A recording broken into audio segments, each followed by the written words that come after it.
लेकिन आप कैसे कह सकते हैं, आप किस आधार पर ये कह रहे हैं कि इलेक्टोरल बॉन्ड से बीजेपी को और मोदी जी को बहुत ज्यादा नुकसान होगा? जी देखिए, नीलू जी, बहुत दोस्त मेरे से पूछते हैं कि ये इलेक्ट्रल बॉन्ड्स का डिटेल्स है, जो ये इलेक्ट्रल बॉन्ड्स का डिटेल आम जनता को समझ में आती है क्या?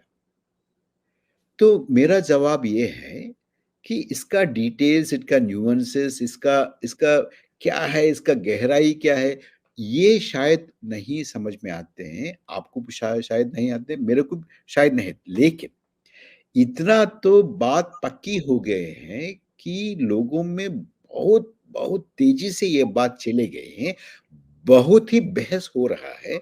आपका आपका टीवी नहीं दिखाएंगे, आपका अखबार नहीं छपेंगे, ये छोड़ दीजिए, लेकिन समाज में अभी इतना बहस हो रहा है कि बहुत भ्रष्टाचार हुआ है, बहुत पैसे एक हाथ से दूसरे हाथ तक चले गए हैं, और ये सब एजेंसीज को मोदी सरकार ने इस्तेमाल करके बहुत पैसे लूट लिए हैं। इसका ये बात बहुत तेजी से चल रहे हैं, और ये इतना समझ में आया कि इसके वजह से देखिए अभी तक क्या है, अभी तक कुछ भी सफल नहीं हुआ, लेकिन ये रहा, लोगों के मन में ये रहा कि ठीक है, लेकिन भ्रष्टाचार तो नहीं है, अच्छे लोग हैं। ऐसी बात था पहले।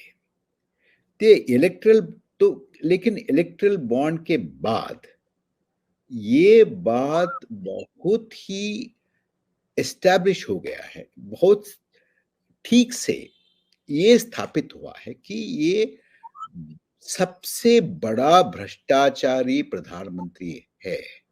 और ये अभी जो सत्तारूढ़ दल है, बहुत ही सबसे ज्यादा इतिहास में सबसे ज्यादा, केवल देश में नहीं लेकिन विश्व में बहुत ज्यादा भ्रष्टाचारी सत्तारूढ़ दल है, सत्तारूढ़ और सरकार है और प्रधानमंत्री है, ये आपने साबित हो। दो बड़ी बातें कही, आपने दो बड़ी बातें कही। आपने कहा कि ये मैसेज सबके बीच में चला गया है कि प्रधानमंत्री नरेंद्र मोदी आजाद भारत के सबसे भ्रष्ट प्रधानमंत्री हैं और बीजेपी आजाद भारत की सबसे भ्रष्ट पार्टी है। I would want you to repeat.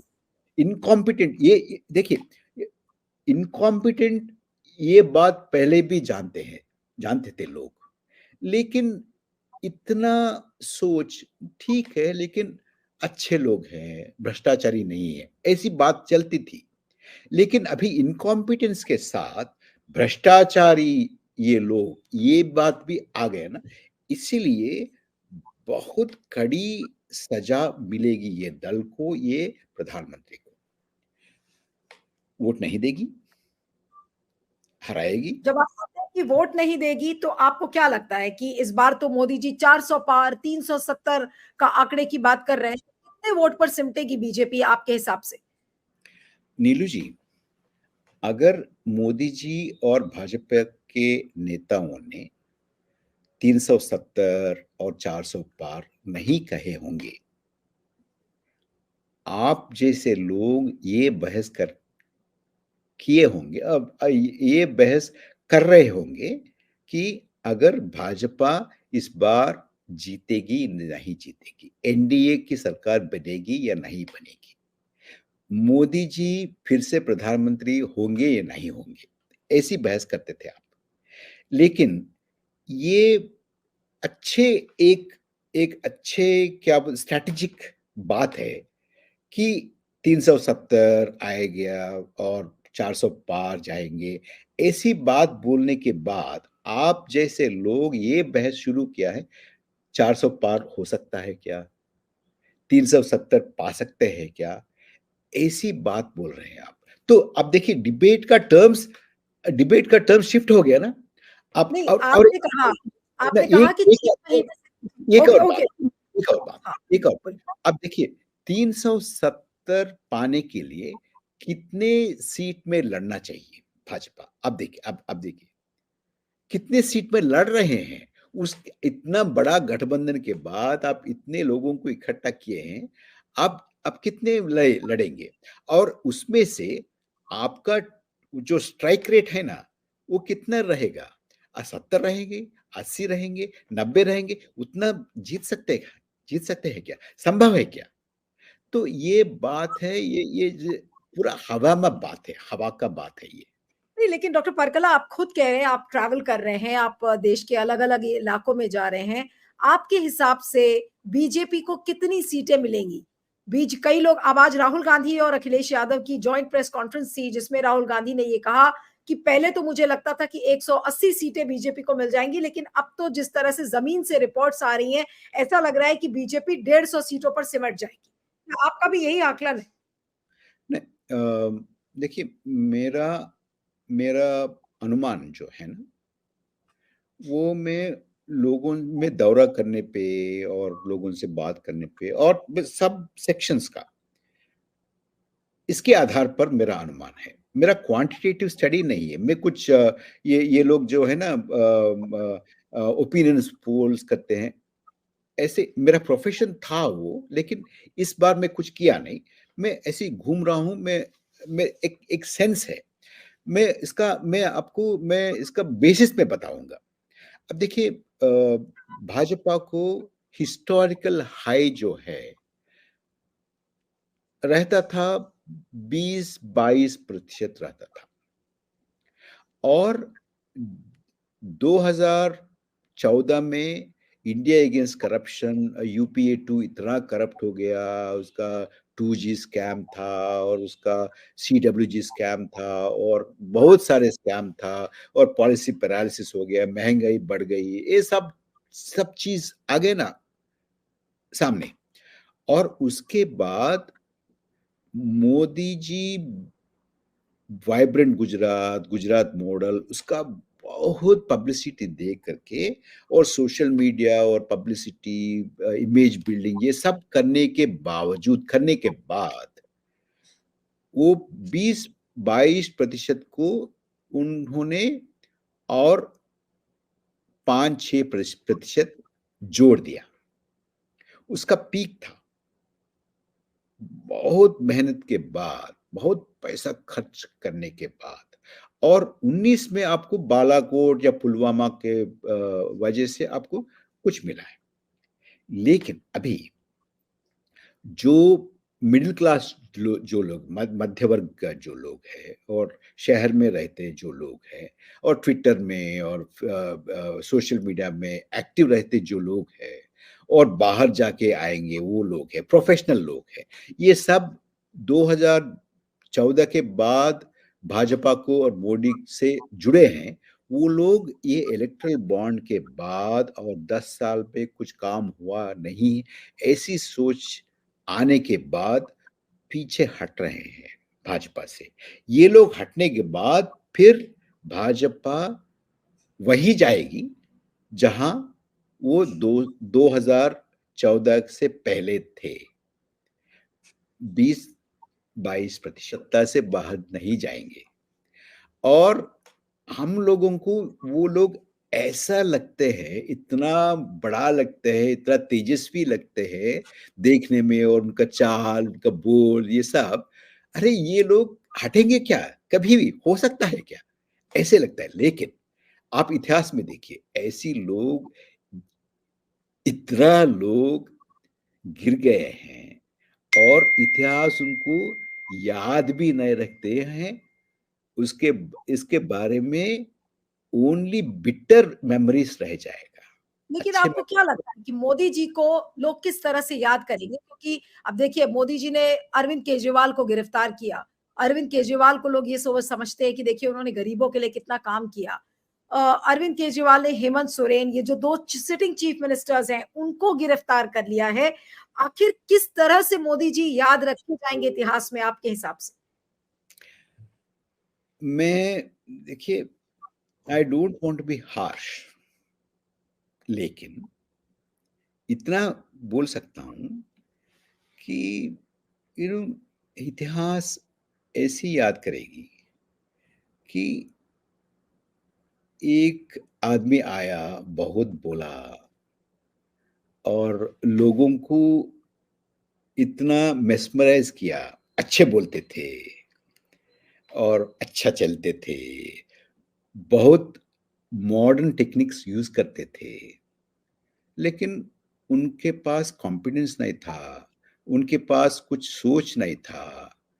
वो बिना देख के, बिना ये क्या बोलते हैं, वो आसपास में रखते हैं ना, टेलीप्रॉम्प्टर, टेलीप्रॉम्प्टर के बिना कुछ बोल नहीं सकते, उनको कुछ भी आइडिया नहीं है।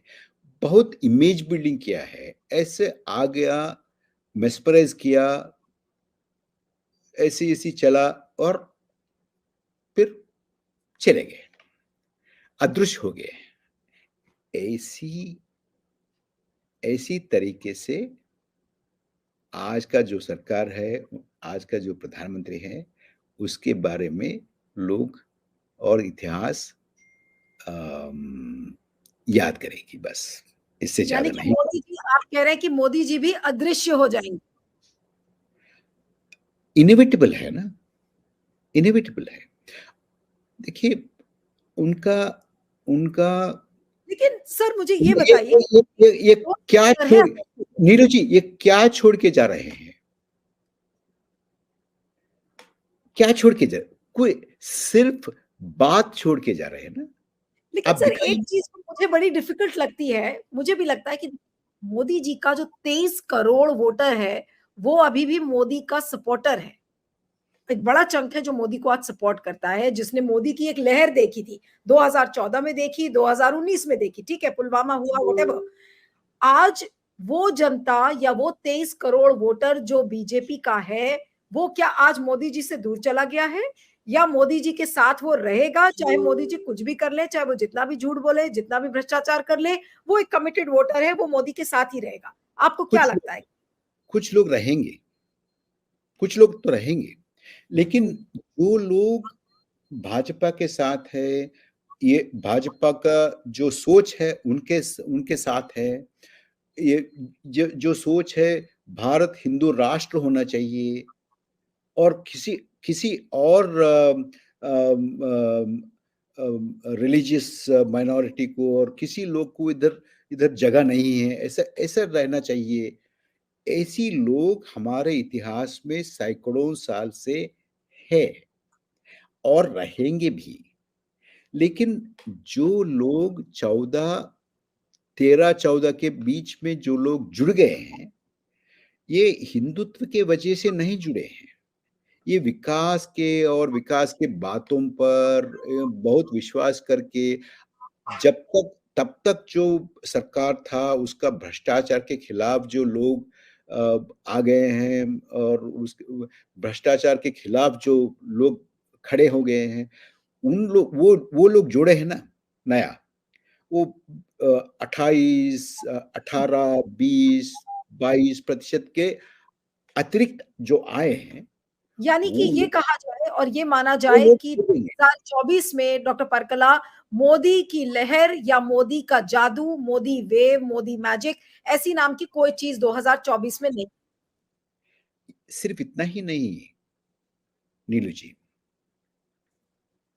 मेरे सोच में भाजपा के लिए और राष्ट्रीय स्वयंसेवक संघ के लिए मोदी जी बहुत बड़ा लायबिलिटी हो जाएंगे, लायबिलिटी हो गए हैं। वो लोग अभी रियलाइज नहीं करेंगे, वो लोग रियलाइज करेंगे नतीजे आने के बाद, और तब ये लोग सोचेंगे इसके बाद उनका संगठनों को कैसा फिर से खड़ा करना है। और हम जैसे लोग सोचेंगे भारत को इसके बाद जो डैमेज ये सरकार ने, ये नेतृत्व में जो हुआ भारत को, इससे भारत को फिर से खड़ा करने के लिए क्या करना है, हम लोग उसके बारे में सोचेंगे। वो लोग ये सोचेंगे जो संगठन जो कैसे खड़ा कर? संगठन कैसे करना है, खड़ा करना है, और जो नुकसान पहुंचा है ये लोग अभी जो बैठे हैं, इससे उनको कैसा बाहर आना है, वो यानी लोग इस पे दोनों बात बिजी। है डॉक्टर परकला, दोनों बात है कि मोदी जी के हारने में भी चुनौती है, और अगर जीतते हैं तो फिर तो देश के लिए और बड़ी चुनौती होगी। दोनों देखिए तरफ से चुनौती है। नहीं नहीं, अब देखिए, उनको जीतने से चुनौती नहीं है, उनको जीतने से कैटास्ट्रोफी हो जाएगा। आप देखिए, मैं ये बात बोलने को मेरे को पसंद नहीं है। It's not that I like to say these things, but ये मेरा फर्ज है कि आपके प्लेटफॉर्म के माध्यम से आपको दर्शकों को मैं ये चेतावनी जरूर देना चाहता हूं कि फिर से ये सरकार चुन के आ गई है तो दो तीन चीज आप बहुत कॉशियस रहना है। देखिए, जो अभी जो मणिपुर में हो रहा है ना, ऐसी स्थिति, ऐसी माहौल हर राज्य में होगा। नहीं, लेकिन डॉक्टर परकला, हम देखिए, मेरे को पूरा करने दीजिए, एक मिनट नीलू जी, ये सीरियस बात है ये। एक, दो, दूसरा, अभी जो आपको सुनने में आ रहे हैं, जब मुल्ले काटे जाएंगे, जय श्री राम चिल्लाएंगे, ऐसी ऐसी नारा दिल्ली सड़कों में अभी आपको कुछ लोग बोल रहे हैं, और इकोनॉमिक बॉयकॉट के बात हो रही है। आप हथियार रखिए घर में, ऐसी बात हो रही है। और आप घरों का मार्क कीजिए, ऐसी बात हो रही है।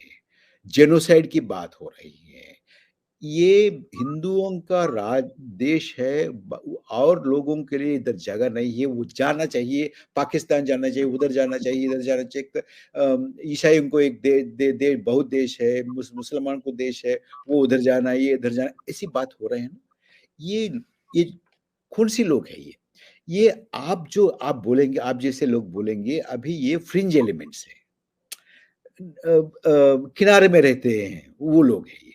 लेकिन ऐसी बात अगर ये सरकार फिर से चुन के आएंगे तो आप ये ऐसी बात लाल किले से सुनेंगे। लेकिन डॉक्टर इतना परकला, एक तरीका ये भी हो सकता है, आपने जो बातें कही, अब मोदी जी को तो अभी भी विश्व में बहुत लोकप्रिय नेता माना जाता है, आज भी उनकी लोकप्रियता बहुत ज्यादा है, उनको विश्व का एक बड़ा नेता के रूप में माना जाता है। तो कई लोग ये भी सोचते होंगे कि आप लगातार मोदी सरकार के खिलाफ बोल रहे हैं, तो कहीं ऐसा तो नहीं कि डॉक्टर परकला प्रभाकर कोई एक कैंपेन मोदी जी के खिलाफ छेड़ रहे हैं? क्योंकि ऐसा जब आपके इंटरव्यूज जब लोग देखेंगे तो वो यही कहेंगे कि डॉक्टर परकला एक कैंपेन चला रहे हैं मोदी जी के खिलाफ। नीलू जी, मोदी जी के खिलाफ कैंपेन करने के लिए क्या जरूरत है मेरे को? देखिए कि मैं कौन हूँ, मैं कौन हूँ? वो बहुत बड़ा लोग है, वो सब लोग प्रधानमंत्री हैं, चीफ मिनिस्टर रह चुके हैं, इतना बड़े लोग हैं वो लोग, ऐसी बात नहीं। एक, दूसरा ये है कि मैं जो बोल रहा हूं, मैं एक आम जनता के रूप से बोल रहा हूं, एक जी। एक एक वोटर के। और मैं एक somebody, देश का स्थिति, देश का माहौल, देश का आर्थिक स्थिति, देश की राजनैतिक स्थिति कुछ मैं अध्ययन किया हूं, इसलिए बोल रहा हूं। एक, और दूसरा बात यह है कि मैं चुनाव में तो खड़ा हूं नहीं, मेरे को क्या है इसमें। और ये भी आप ये भी आप मन में रखिए कि अगर मोदी जी हारेंगे तो मेरे को क्या फायदा है। लेकिन मोदी जी जो कर रहे हैं, इसका नतीजा देश के लिए ठीक नहीं है। मेरे को ये समझ में आया है। मैं इकोनॉमी को स्टडी किया हूँ, सोसाइटी को स्टडी किया हूँ, जी। कम्युनल सिचुएशन स्टडी किया हूँ, फेडरलिज्म स्टडी किया हूँ। केंद्र और राज्य के बीच में जो जो होना चाहिए, ऐसी रिश्ता है क्या, ये स्टडी किया हूँ। ये स्टडी करने के बाद मैं ये इस ये इसमें पहुंचा हूं कि ऐसी नीति, ऐसी चाल, ऐसी सरकार देश के लिए ठीक नहीं है। तो ये बोलना मेरा फर्ज है। और एक और आखिरी सवाल। और एक बात मैं बोलना इम्पोर्टेंट है। देखिए, ऐसी बोलना मेरे को खुशी नहीं देती है। अच्छा, मेरे आपके जैसे लोग मेरे से पूछते हैं, देखो परकाला, तुमको एक चीज़ भी अच्छी चीज़ नज़र नहीं आती क्या? क्या है तुम्हारा प्रॉब्लम क्या है? ऐसी ऐसी भी पूछते हैं लोग। आप शायद आप शायद नहीं पूछ रहे हैं क्योंकि आप मेरे को इज़्ज़त करते हैं, ऐसे रूड नहीं पूछना चाहते हैं आप। लेकिन लेकिन मैं ये आपके आपके सामने मैं ये लाना चाहता हूँ, आपके दर्शकों के सामने, बहुत लोग प्राइवेट कन्वर्सेशंस में ये मेरे को पूछते हैं। देखिए, आप आप एक डॉक्टर के पास जाएँगे, मैं एक डॉक्टर के पास जाऊँगा, तो वो डॉक्टर हमको बोलेंगे, "परकाला, तुम्हारा हार्ट में कुछ प्रॉब्लम है।" तो मैं बाहर आके ये बोलूँ क्या?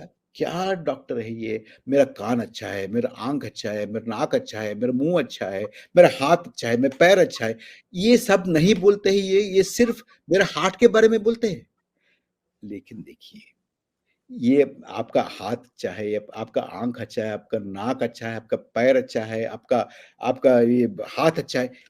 ऐसी तालियाँ बजाने के लिए आपको बहुत लोग हैं। आपका न्यूज़ हुँ, एजेंसीज़ है, आपका जो आपने जी, आप लोग बोलते हैं गोदी हाँ, मीडिया है, बहुत लोग हैं। जी। लेकिन बिल्कुल, मेरा बिल्कुल। एक मेरा बहुत छोटा ड्यूटी ये सवाल सर, काफ़ी समय हो गया है। एक छोटा सवाल बस आखिरी में आपसे पूछूँगी कि जब आप इतनी बातें मोदी सरकार के नीतियों के खिलाफ करते हैं, तो आपको कभी कोई धमकी या कोई जान से मारने की धमकी या आपके ऊपर कोई हमला, क्या आपको इसका डर नहीं लगता है? कभी आपको डर नहीं लगा कि आपके पीछे भी पड़ सकती है मोदी सरकार? डर नहीं है, लेकिन ये अनुमान है मेरे को। और बहुत लोग में सोशल मीडिया में इतना खराब बात करते हैं, हुँ, छोड़ दीजिए। और कुछ लोग एनोनिमस कॉल्स भी करते हैं, बहुत धमकी देते हैं। और ये भी मैं बोलना चाहता हूँ इस टाइम में कि कुछ लोग मेरे पास आए भी थे। ऐसा बंद करो, ऐसा मत बोलो, ये ठीक नहीं है। ऐसा ऐसा सॉफ्टली वार्न करके भी गए थे। लेकिन देखिए, ये ये मेरा इंडिविजुअलिटी का सवाल नहीं है। ये सवाल है देश का। और देश अभी ठीक है। ऐसी ऐसी पॉइंट में पहुँचा है कि अभी ठीक ठीक कदम नहीं उठाए, तो बहुत नुकसान हो जाएगा। चलिए इसलिए मैं आपका बहुत जी, आपका बहुत-बहुत शुक्रिया doctor Parkala. Thank you so much.